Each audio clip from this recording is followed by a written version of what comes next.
Welcome back. We're with a very special guest, independent scientist Leuren Moret, who's coming to us from Berkeley, California. Welcome, Leuren. Thank you.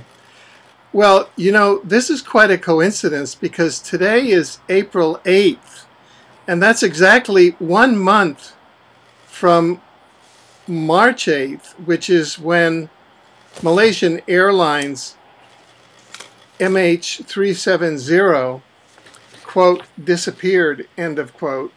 And we did a special which has now, I believe the last time I checked, it has been viewed over 4,250,000 minutes, almost 150,000 views. And it appears still to be the most up-to-date and valid interpretation unmasking this 30-day global psyops. And you were kind enough to give your time and prepare a remarkable 15-page update, which we'll have online. And the link to that is in the video description, and people will just go to that, and we'll be going through that. And just to get started, there's an old adage in journalism, the 5 W's: who, what, where, when, and why. So in terms of this 30-day update, do we know who, that is, who was responsible for the downing or the disappearance of flight MH370? Well, I've been doing a lot of research and investigations and teasing out a lot of facts and things that are hidden. I finally went to the Malaysian local newspapers. Thank goodness they're online. And I was able to find some very, very interesting information that does help identify and verify that my original suspicion was that Britain, the United Kingdom, and the U.S. are behind this false flag event of the involving the disappearance of Flight 370. So the question is, why?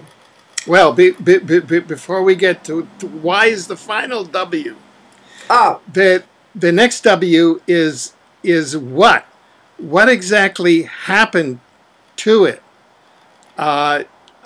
It quote disappeared, but what happened to it that it disappeared? What happened to it? There are all these theories. It was hijacked, and this, that, and the other thing. That's right. What exactly happened? Well, because I'm a scientist, I approach investigations and research from the scientific facts. And so I went back and I collected data, for instance, on the radar. This is the key to understanding what happened, who, what, when, where, why, all of that.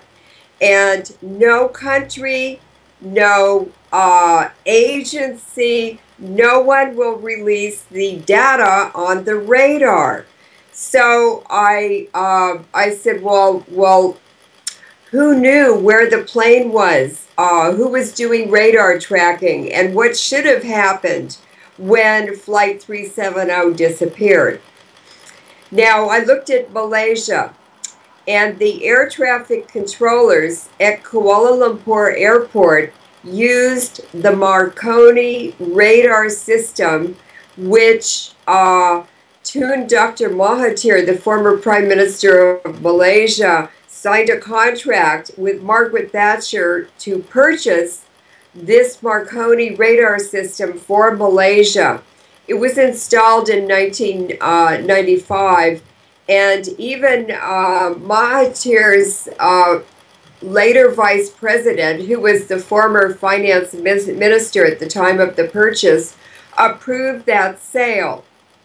And a number of times in the media, he said very clearly recently, since the plane disappeared, that the radar system should have been on.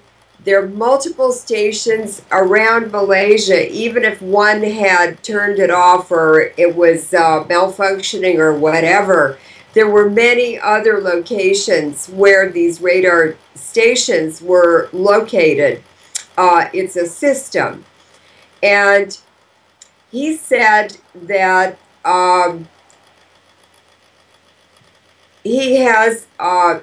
that's what he said, that they obviously had plenty of radar, military and civilian.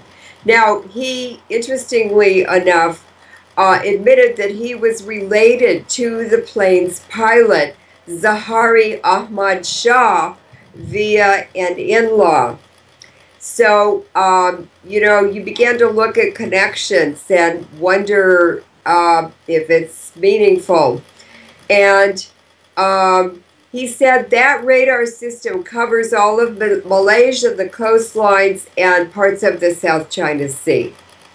In fact, Malaysian airspace extends out over the ocean, over the Indian Ocean to the west, and over the Gulf of Thailand, which is where that plane disappeared. So definitely Malaysia's military and their civilian ground crews, the flight controllers on the ground at the airports, did have radar, but none of that has been released. Vietnam also had air traffic controllers tracking the plane because it was due to come in and over Ho Chi Minh City and check in with that ground crew.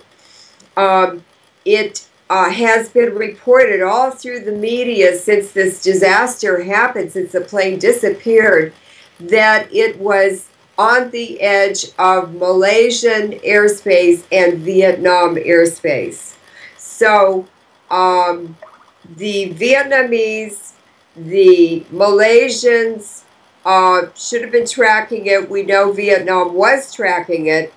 And the Ho Chi Minh City air traffic controllers reported that they lost contact with Flight 370 at about 1:21 a.m. So that's the third W, which is when.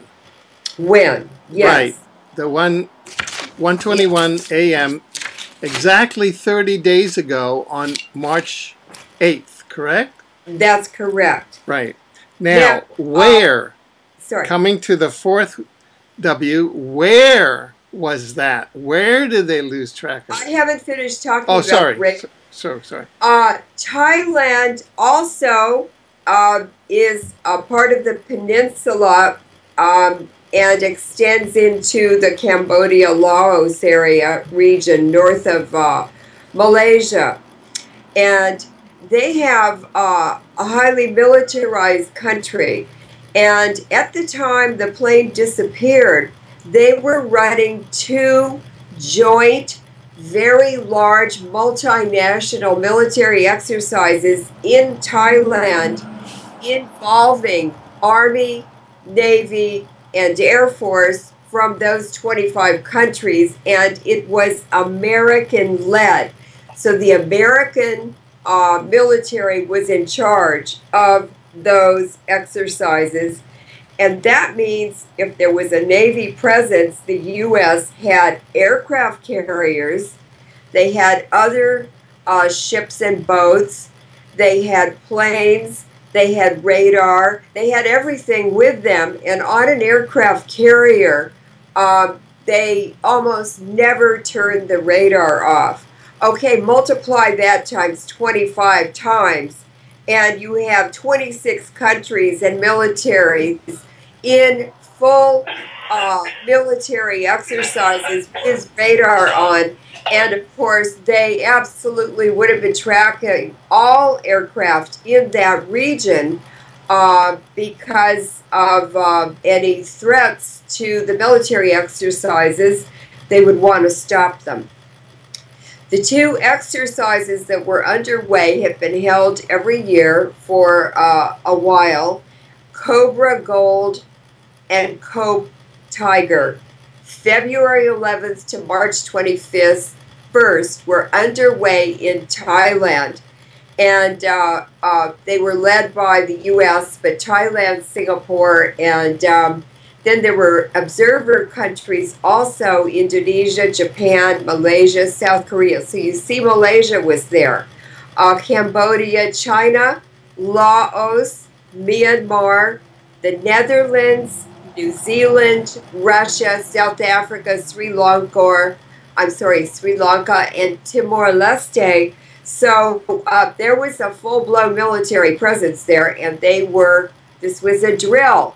And what we know about every false flag that's happened in the U.S., Haiti, Hurricane Katrina, Sumatra, all of these earthquakes and hurricanes and everything have always had a drill going on, FEMA or Homeland Security or the military, when suddenly the drills went live. So the Thai military was reported on CNN on March 18th to have stated, quote, the Thai military was receiving normal flight path and communication data from the Boeing 777-200 on its planned March 8th route from Kuala Lumpur to Beijing until 1:22 a.m. when it disappeared from its radar. Now that the air route for Flight 370 has been shown many times in the media on maps, and what we know is that the flight path leaves Kuala Lumpur and flies to the northeast towards Malaysia across the Gulf of Thailand. And it's always the same path, and it's always been reported in the media that it was entering the Vietnam airspace from the Malaysia airspace. So it gave the impression that no other airspaces, it was not transiting any other airspaces in the region on the way to Vietnam. Now, I was able, after 3 weeks of looking day and night, I was able to find a map in Scientific American which had a story on this plane recently, the disappearance of it, and it has all of the airspaces, the regions of airspace by country on this map. And it also shows the location of Flight 370 on this map, and it's not in Malaysia airspace. It's not in Thai airspace. It's not in Vietnam airspace. It had just entered Singapore airspace, and it was leveling out at its cruise altitude. It was at 34,000 feet, and just finishing that last climb of 1,000 feet to 35,000 when it disappeared. Right, right. So we'll be getting into the significance of being in Singapore airspace later in the program. And just briefly now, we're into the why, and I know that that's complex, and we'll get into the whys. Why was this all done? But just briefly at this time, just in kind of point form, why do you think all of this was done? This 30-day, first of all, a civilian passenger plane destroyed, and then, with all the harm to civilians, to their families, and then a 30-day psyops, the attention drawn from where the plane was down by a U.S. Navy directed energy weapon in Singapore airspace, around the South China Sea area, and the Gulf of Thailand, way over to the Indian Ocean, misdirection, the false flag. Why was all this done for 30 days and counting? There's still Prime Minister of Australia. I mean, it's like all the world powers are in on this. Well, I'll just sum it up very succinctly with a question. Why does the sun never set on the British Empire? Because who would trust an Englishman in the dark? That's the answer. And the answer in detail is that from the very start, when the Vietnamese admiral discovered from military airplanes, he set out to search for Flight 370, he discovered a tail section from an airplane, a commercial plane, and what was probably a cabin door, but it was at dusk on Sunday, the next day after the plane disappeared. And he sent aircraft out, and just at dusk, when it was getting dark, they found the tail section and a cabin door. And the next day, he sent them out again in the daylight, and they discovered 2 9 or 10 feet long oil slicks. Now, what happened between Sunday night and Monday morning is that the American media took over completely by Monday morning, all of the news globally, and just flooded the airways, TV, radio, the internet with all these bogus stories, and just sort of a game like Where's Waldo, the child's book, where at each page the child has to find where this Waldo character is hiding in the drawings on the page. So what happened was, it's been a month of Where's Waldo games involving 25 countries, ships. I'm sure hundreds of millions of dollars have been spent on this phony search in all the wrong places for Flight 370. And think of all the pain and suffering this has caused to the family members in China, in Malaysia, and other countries who had family members and friends on that flight. So what has happened is that initially the tail section and the cabin door and the oil slicks were solid forensic evidence of the site of the airplane crash. Those disappeared by Monday morning, and they were said to have not existed. Well, I'm sorry, but a Vietnamese admiral said that his military flight people that he had sent out in planes located these items, and they were confirmed by a satellite photo released by the Chinese, who were just completely exasperated, that showed floating items in the ocean at the correct location. The oil slicks and the floating tail section and door were exactly where they should have been in terms of where the plane was when it disappeared. So, so the forensic evidence, which should have helped identify and locate and everything, the crash site, the black boxes, everything, the mainstream media, Fox News, CNN, and ABC, NBC, all the U.S. news media just made that evidence disappear. It didn't exist. But, you know, we do have satellite photos of it. Now, what's interesting is no country has released radar data and China has been the only one to release satellite data that I know of. So why did Flight 137 go down in Singapore airspace?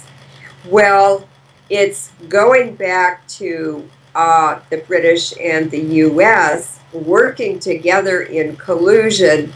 And of course, Singapore has been for some time the headquarters in Southeast Asia for the CIA and for MI6. So it's the British and US headquarters for operations in Southeast Asia. And right now, Southeast Asia is hot, hot, hot because the British and the US are planning to mine Southeast Asia, these island arcs that are very, very rich in minerals and metals, to sell those minerals and metals to China as the Chinese economy is pumped and built to replace the Western economy. The Western economy is being collapsed by the Fukushima disaster, the effects of it, and this, and Japan, also Europe, are on the downturn economically. And it's this superpower, this Brzezinski's middle region in the grand chessboard, that is being pumped as the new global economy. And that would be Russia and China, with other Central Asian countries. Right, right. Well, now that we've gone initially through the 5 who, what, where, when, and why, let's go to your very thorough 15-page research paper that includes evidentiary images and forensic evidence of where the plane actually is. Okay. And let's go through it step by step, starting with the radar. The radar. Who knew where the plane Yes. was, radar tracking, and what should have happened when Yes.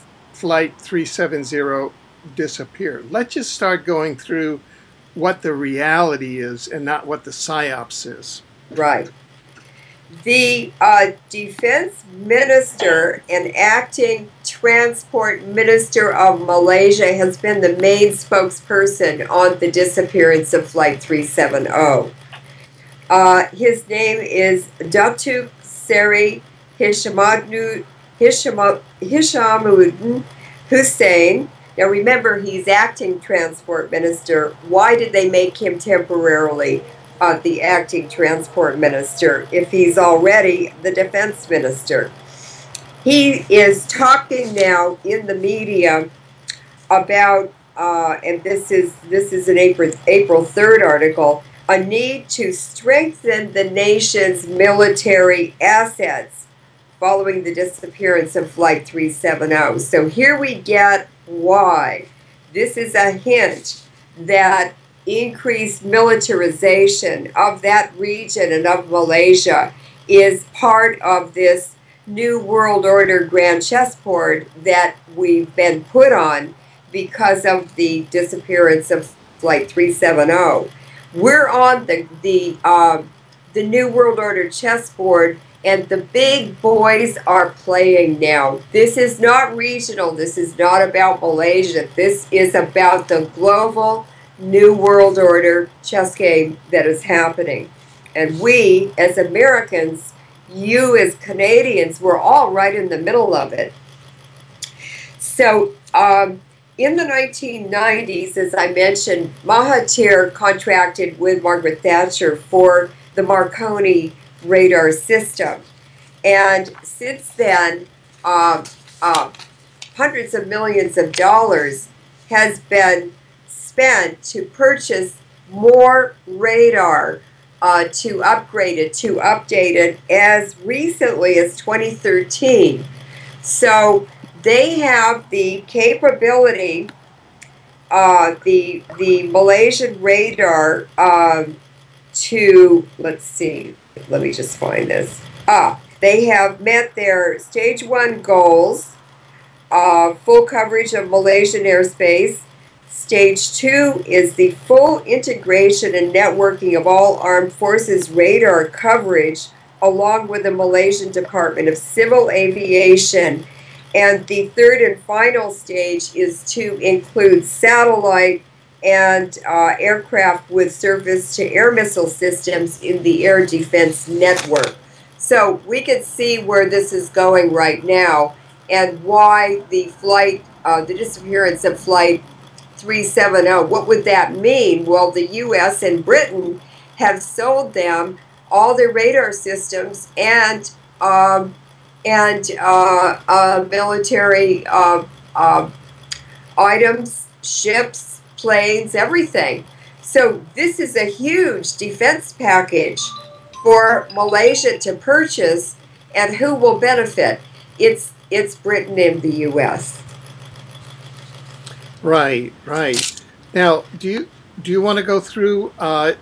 Did you go through earlier the relationship of Anwar Ibrahim to the original purchase, and the fact that he's the opposition leader now? Yes, Anwar Ibrahim was the finance minister when the Marconi radar system was purchased from Britain. That was in the 1990s. Later, Tun Dr. Mahathir, the former Prime Minister of Malaysia, but Prime Minister at that time, and you and I both know him very well. He was Prime Minister for 22 years, the first non-royal Prime Minister of Malaysia since they left the Commonwealth. And he was convicted of sodomizing his driver when he was vice president of Malaysia with Mahathir, and he went to prison. When he got out of prison, and Mahathir told me the story himself, he said Mr. Ibrahim was immediately offered a job by Wolfowitz at the World Bank. And what that revealed to Mahathir was that this very trusted assistant prime minister or associate prime minister under prime minister that Mahathir had handpicked and trained for the job had actually betrayed him and was a British agent. Leopards don't change their spots. Not only was Anwar Ibrahim convicted again after the plane disappeared with his relative as the pilot on March the 8th, but he went to prison on that day or several days afterwards for a second conviction of sodomizing someone, male, in Malaysia. He is running for prime minister from prison of Malaysia and hopes to get elected. And so now, not only does the ruling party, which has been in office for a while, not only are they a Zionist infiltrated sellout to the Western economies, Western countries like Britain and the U.S., but the opposition party leader is in prison convicted of his second sodomy case, and he is running for president, and he is known to be a British agent. Yeah, but significantly, he personally authorized the installation of the system, radar system. Yes, he did. And the radar system would have picked up the missing plane. Yes, he did. And he stated that the radar would have instantly noticed when the plane, why the radar operators were unable to check on the plane's journey, and he questioned why the Malaysian Air Force had not gone after the plane. So he is sort of the the person who is really trying to unearth the Malaysian Air Force collusion and cover-up with the false flag here, wouldn't you say? Well, I would, and it does appear to me that people in the government, key people, as well as in the Department of Defense, have been they have been bribed by the American and British defense industries to go along with these purchases that are not necessary. They involve billions of dollars. And of course, the way those defense agencies work is they just bribe anybody in the way. And this has been reported many, many times with Boeing, Lockheed, all of the Raytheon, all of the American defense people, and also British. Right. So let's now just follow that. Vietnam stated that their air traffic controllers were tracking the plane. Yes. And that it lost. It disappeared from their radar at 1:21 a.m. on March 8th. Yes. And that's Ho Chi Minh City air traffic controllers. So take it from there. Yes. So the flight disappeared, and one way to locate it would have been the transponders. And in air navigation, a plane transponder is a transmitter-receiver.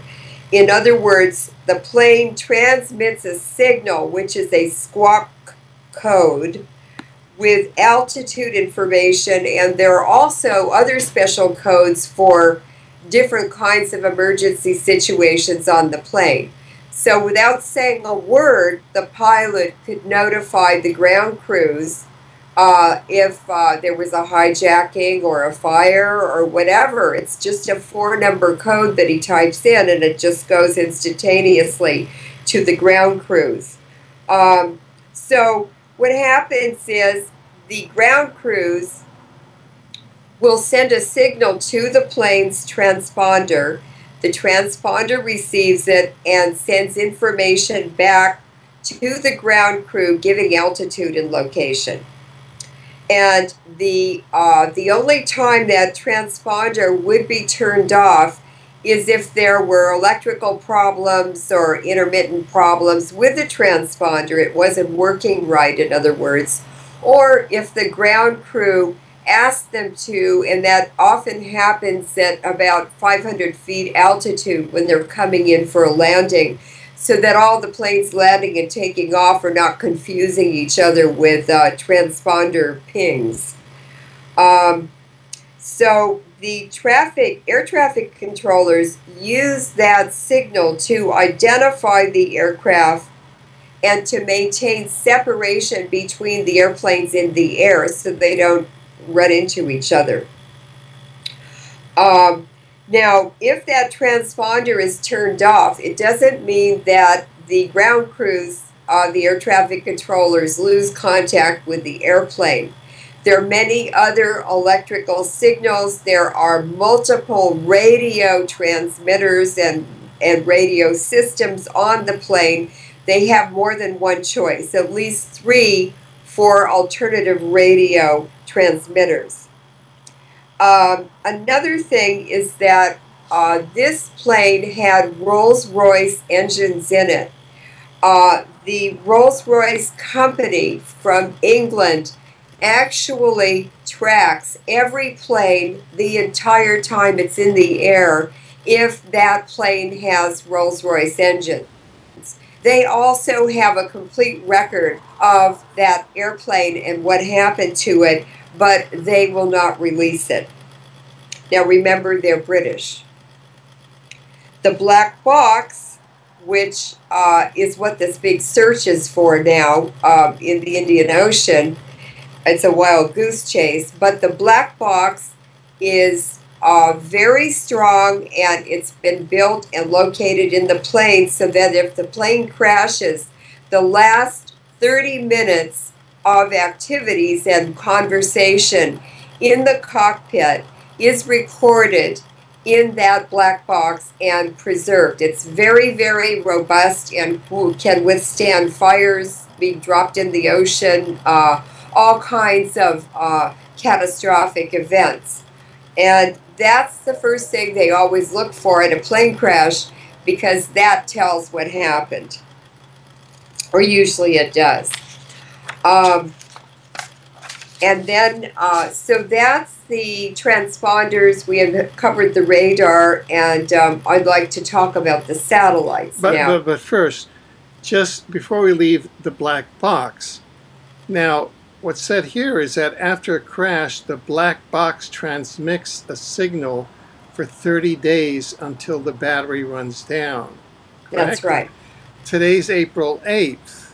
So that's 30 days after March 8th. That's so right. Today, the black box from MH370, if the normal specifications of its black box are normal, are according to industry specs, it would presumably run down around today. That's correct. And so they've stretched out this psyops to run out the clock on the black box. It would seem so by diversions into the Indian Ocean. I'm just kind of speculating here. That's correct.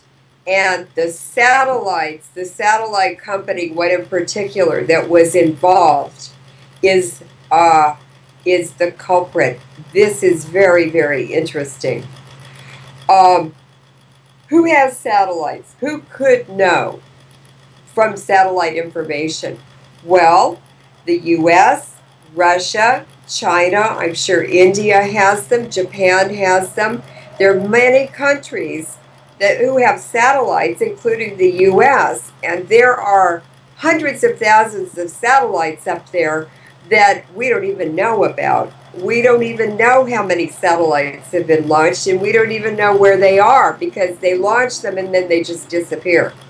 And they may be officially located 200 miles off of the surface of the Earth, but when you start reading, for instance, about this, all of a sudden sources of information are saying, well, those satellites are 500 feet off of the Earth. I'm sorry, miles. I'm sorry, miles, yes. And so then you start asking, what are those really for, and who launched them, and what are they for? So the U.S. has never offered any satellite information whatsoever to assist in the determination of what happened to Flight 370. That's very strange.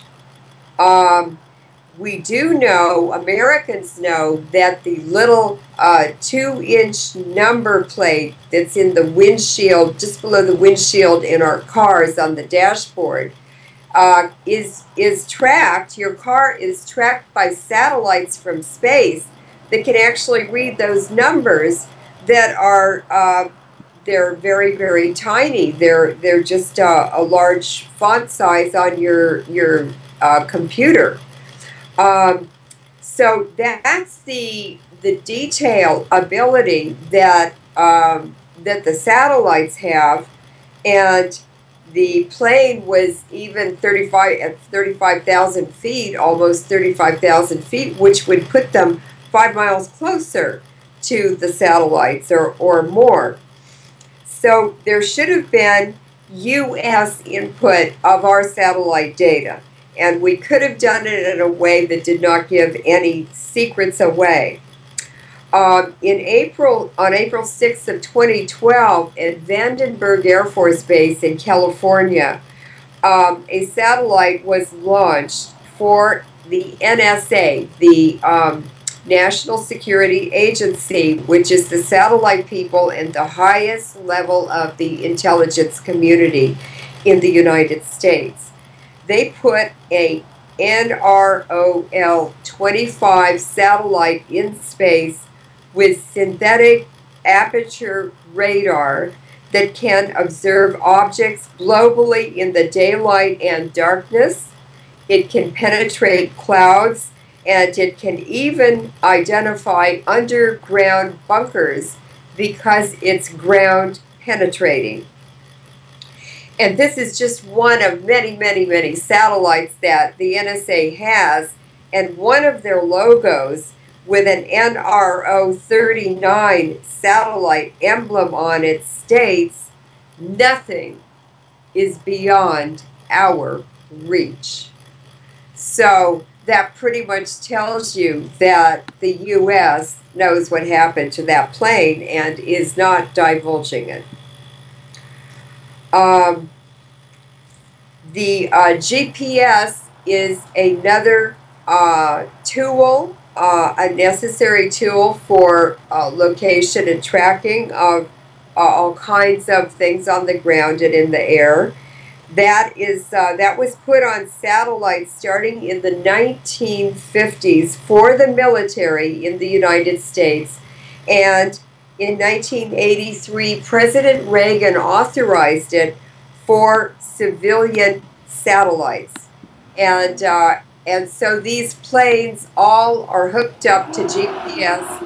Even the local bus transit in the San Francisco Bay Area at the bus stops, they have GPS on all the buses, and all of the times of arrival and departure are at each bus stop on a monitor. It's just really great.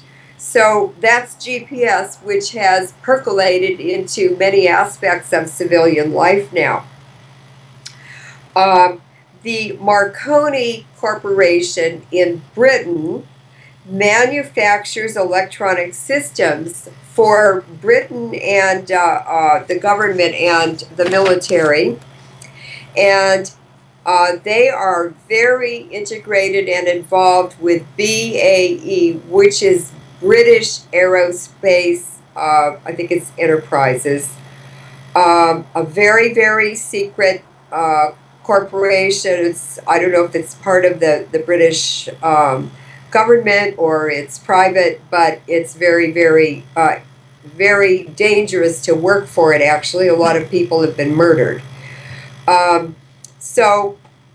Prime Minister Mahathir signed that contract with Margaret Thatcher to purchase their radar system, which was 4 times more costly than the American Raytheon system that actually works better with the British military, the U.S. military, and the Malaysian military. But for some reason, the British one was chosen. PhoneSat is another entity that was involved in this. PhoneSat is phone satellites, satellite phones. This company is the Iridium satellite system, and it is located in McLean, Virginia, which is a known CIA operations area. And they provide, PhoneSat provides service for Inmarsat satellite phones. Now, Inmarsat is the key to understanding what happened to Flight 370, because Inmarsat has long co-manufactured satellites with Boeing. So why did Inmarsat have so much say in down-powering the search for Flight 370? It was Inmarsat that had tremendous influence over the entire Western media to misreport and to do a cover-up on what happened throughout the whole global media.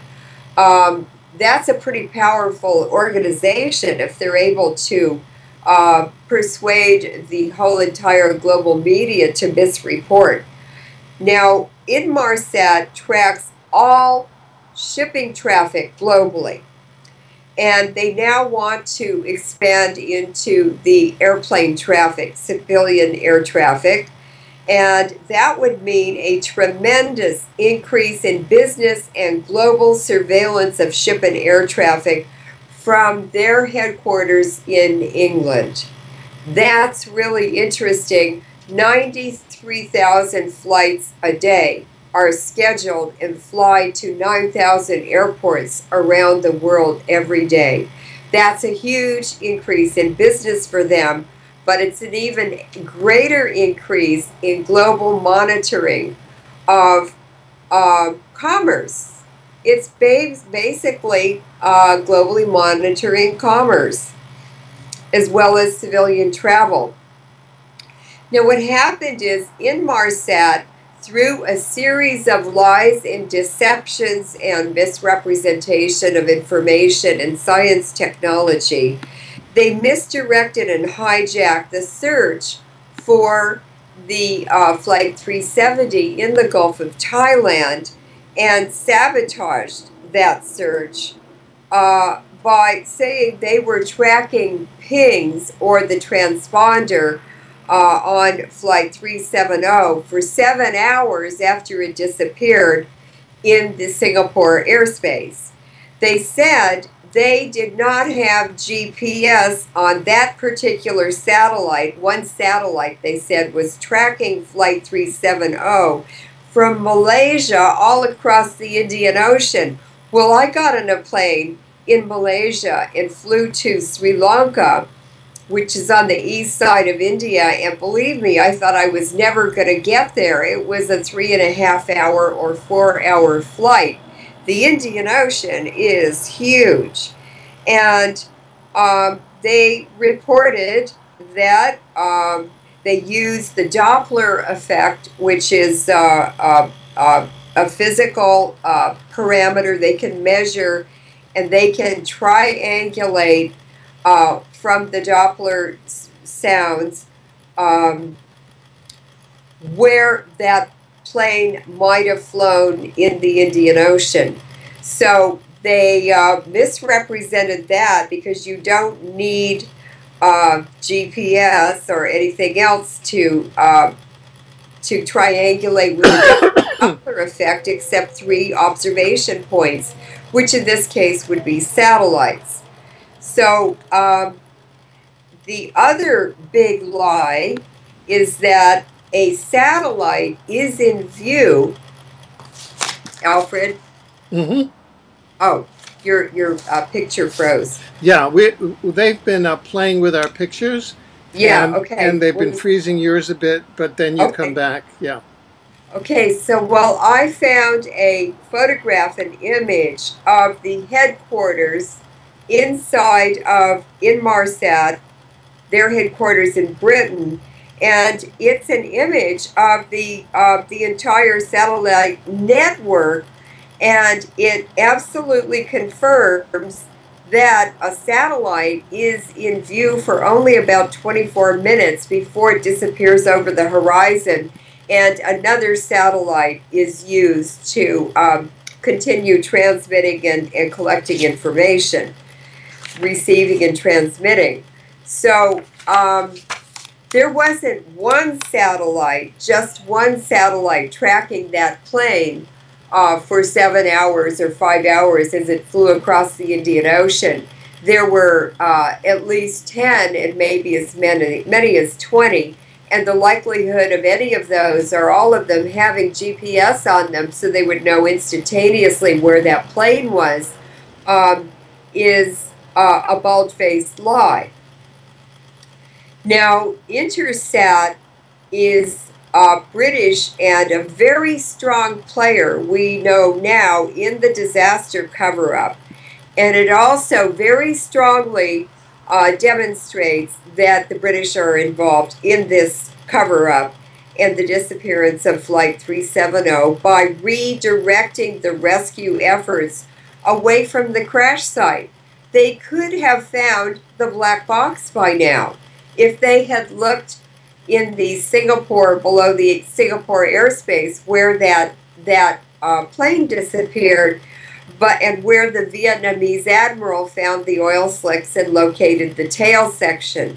But the international media, under pressure from Inmarsat in England, diverted and redirected the search for 30 days to a location where they knew no one would ever find the crash or the black box because they were looking in the wrong place. Yeah, yeah. I just like to, sorry to interrupt you, that you've actually included the forensic evidence of the location of the plane and of the oil slick, yes, in the report, yes, whose link the viewers can access, yes, at the in the video description. I just wanted to mention that.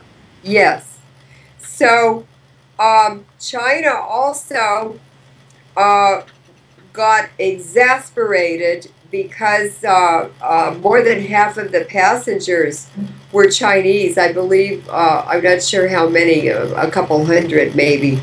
And these all kinds of terrible things happened to them. The Chinese in Malaysia waiting for their family members didn't have passports. A lot of them didn't. So the Malaysian Air refused to fly them out to the area where the plane was thought to have disappeared. They were treated very badly by Malaysian Airlines and the military, who that defense minister has been the main spokesperson the whole time.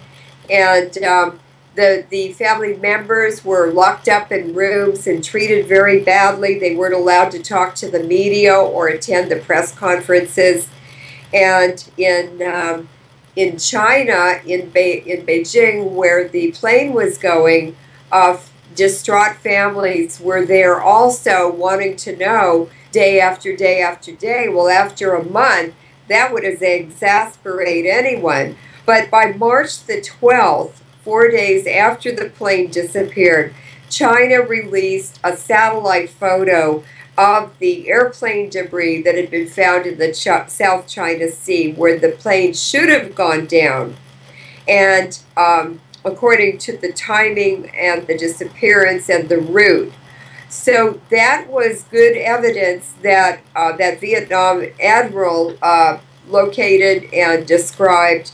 And he, of course, was ignored, and his evidence just completely, the forensic evidence disappeared completely from the media and was just buried in that media blitz by the U.S. and the U.K. And BBC has made a lot of reports as well. But it's mainly been Fox, NBC, ABC, MSNBC, and then, of course, the BBC. So Malaysian Air Flight 370, initiated by Inmarsat, has now become the target of international misdirection of the search to set up a false flag event. And who could do that better than the British and the U.S. working together? Right. Exactly. Now, let's switch then and begin to talk about the evidence that you've put together that midair disintegration is the most likely cause of disappearance of Flight 370. From all of the interviews that have been reported in the media and also on YouTube and so forth with military personnel in England and the U.S. and other countries, almost all of them have unanimously said that it was most likely a mid-air disintegration of the plane. So with that in thought, I'm not going to go over all of the theories and the unlikely causes. I want to focus on mid-air disintegration, since the military is assessing it as the most likely cause of the disappearance of that plane. So I'm going to consider three aspects of that midair disintegration. One is the Wigner effect. Another one is hijacking. And the third one is shooting that plane down with a pulsed energy weapon or a missile. The Wigner effect is something that is affecting planes and metallic objects very drastically since the Fukushima disaster on March 11th, 2011. It's 3 years now. And what has happened is that so much radiation was released from Fukushima. It's thousands and thousands and maybe even millions of Chernobyls. And the neutron bombardment of metals, it's also alpha, beta, gamma, and X-rays that also are other aspects of radiation in the nucleus. The neutron and other particle and ray bombardment by these radioactive particles that are all over the global planet in abundance attack the crystal structure of metals and weaken that crystal structure and make the metal brittle.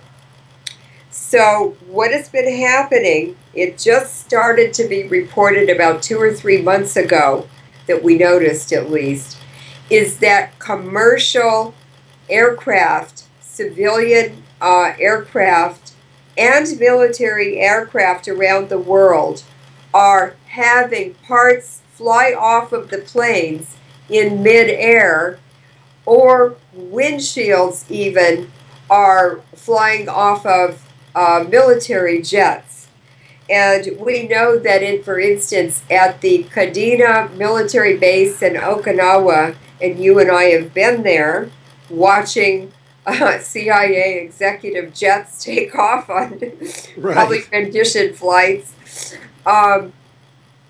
These jets, these fighter jets, 10 of them were reported just at Kadena to have lost parts off of the planes. These fighter jets were flying through the air, and parts started flying off of them. 4 of those jets, additional jets, lost their windshield in midair, and the pilots had to land these fighter jets without windshields. This has also been reported. Planes are having to land in Hawaii on their trans-Pacific flights because of trouble with the hydraulics in the landing gear, or the flaps, or other parts of the tail, or the elevators, things like that. And this is starting to be a real concern. I noticed in a video clip at the Fukushima nuclear power plant, which is where the nuclear disaster occurred, I was watching a TEPCO perimeter video clip of workers at the plant removing spent fuel rods from building 4 and lifting them with a crane, using a big, huge crane, to lift them out of the building in the damaged pools to put them in dry casks for storage. So 6 of them were standing there, all suited up in protective gear, looking at the fuel rods and the cask, and they never noticed a huge crane in the background. It was one of 5 in between the buildings. It suddenly just slowly, in slow motion, collapsed onto the ground. And that was the metal fatigue.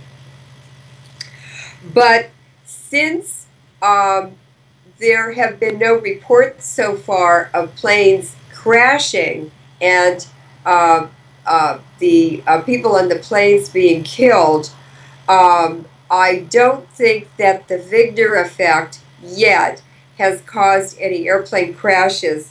So I think this is not the likely cause of the disappearance of Flight 370. But it does need to be considered in all airplane crashes from now on. Hijacking. we have no forensic evidence, no data, and no radar to indicate that hijacking was the cause of the disappearance of that plane, although the media went wild over the hijacking theory. Colonel J. Joseph, who's an American, he's a former jet pilot, and he's the CEO of his own airplane company now. And he said very clearly there's no factual data that a hijacking occurred. He just said, no, it wasn't a hijacking. So in the absence of radar data is the problem with resolving this issue. And the Malaysian, U.S., Singapore, Thai, Vietnam, etc. governments and militaries have that radar data, but they absolutely refuse to release it.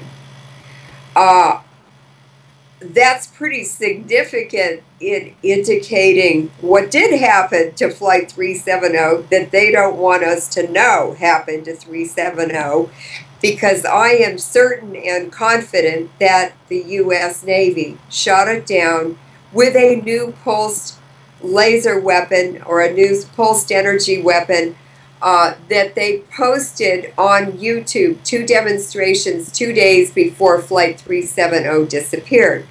And Lockheed Martin released a media blitz about a week before that plane disappeared, announcing that sales are on now for that pulsed weapon or a similar one. So there they had their live demonstration, Flight 370. The military exercises that were going on in Thailand had, as I mentioned, all these militaries involved, Navy, Air Force, and the Navy, Air Force, Marines, and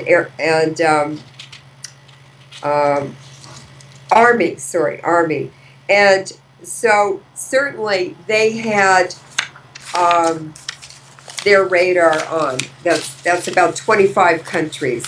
Now, how can all these countries, satellite companies, Minister of Defense, and other people in Malaysia involved with the airline and the government, how can all these people be part of such a cover-up? Well, it happened with Fukushima, it happened with Hiroshima and Nagasaki, it happened with the Sumatra earthquake, the Kobe earthquake, it's happened with all these airplane crashes that we know already the U.S. is not shy to carry out, and I'm going to list them in a few minutes. But there were over 4,000 U.S. troops in Thailand when that happened. So there's no excuse for not having radar data. It's purposeful, it's deliberate, and it's part of the cover-up. The likelihood that an aircraft carrier's radar was turned off at any time, because they never turn their radar off, is highly unlikely. And with that kind of activity and congestion of national airspaces, a national radar infrastructure would only be turned off if it was told to be turned off. And I doubt that they would turn off all the radar in 5 surrounding countries as well. In fact, I doubt they turned the radar off in Malaysia. I don't believe it. So, since there's no radar data for the altitude and cruise pattern, the length of time the plane could stay in the air with the fuel it had, which is hard to determine because you have to know the altitude it was flying at. It burns up much more fuel at lower altitudes. Without that, we can't really say whether it was missile or pulsed energy weapons or what, but the likelihood that it disintegrated in air, mid-air, is the most likely explanation. Now, a sighting by an oil rig worker is another piece of visual information. That would be forensic information also. And a New Zealander who was an oil rig worker in that area where the plane disappeared said that he looked up in the sky at the time the plane was overhead, and he saw a very large plane very high in the sky. He could see the lights and everything. And he said it was whole. The whole plane was intact. But he said suddenly there were flames everywhere, and the plane burned for 10 to 15 seconds and disappeared. Completely disappeared, blacked out. He tried to get that into the media the first day that the plane had disappeared, and he got buried. But later on, maybe a week later, some people helped him to get that information out. And it was over the internet, and then it was picked up by the mainstream media, but not all media outlets. So Russia Today did a recent interview with Colonel Joseph. This is the Shevardnadze, who is the host or the anchor, asking the question, so could the plane be taken down by something like a missile, for example? And Colonel Joseph responded, I will tell you that one of my first thoughts when that mishap occurred, it was first reported, was a possibility of an unintentional or even intentional shoot down. It is conceivable. Loss of radar data certainly adds to that. In other words, he's saying no one will release the radar data, especially the military. And he said that's an indicator right there that a missile shot it down or a pulsed energy weapon. And he's asking, why didn't anyone in the global intelligence community come to assist with data that they had? He said, quote, most of the world is under this surveillance in some way, shape, form, or another. And certainly satellite imagery would be something that would pick up a bright flash like that had that occurred in the night sky over a dark ocean. So I think we would have seen some preliminary intelligence data at least pointing us in that direction had that been the occurrence. So here are the intelligence agencies, also part of the cover-up. And then, of course, the U.S. Navy released that video clip, 2 demonstrations, a simulated demonstration and a live demonstration of that pulsed energy system, which they had been testing in the region of Malaysia and Thailand for 6 months already before these exercises started. It's a new system. That's the first ship to get it. And so they were fine-tuning it and testing it, learning how to use it right before this shoot-down. They're already there. They've been there for 6 months. So what are some precedents that might give us more information about how a plane can be taken down? From the 1970s, in fact, 1976, a Russian pilot named Lieutenant Belenko was flying the most sophisticated and the hottest Russian MiG-25C, and he flew right out of the Soviet Union to North Japan and landed the plane at Hakodate Airport. And he sat in the plane with his gun loaded, and he told over the radio the Japanese at that airport, do not come anywhere near the plane, I will shoot you. And he gave them a phone number that had already been set up for someone to come and meet him there. And so they waited until this person arrived, and then the Japanese covered the plane and examined it, and then the U.S. went to Japan and examined it. And what they found was that this plane only had missiles on it. It didn't have bombs or other weapons like guns or whatever, but it did have a radar system that could be turned up to such high intensity that they could shoot down planes very effectively with that sophisticated radar system.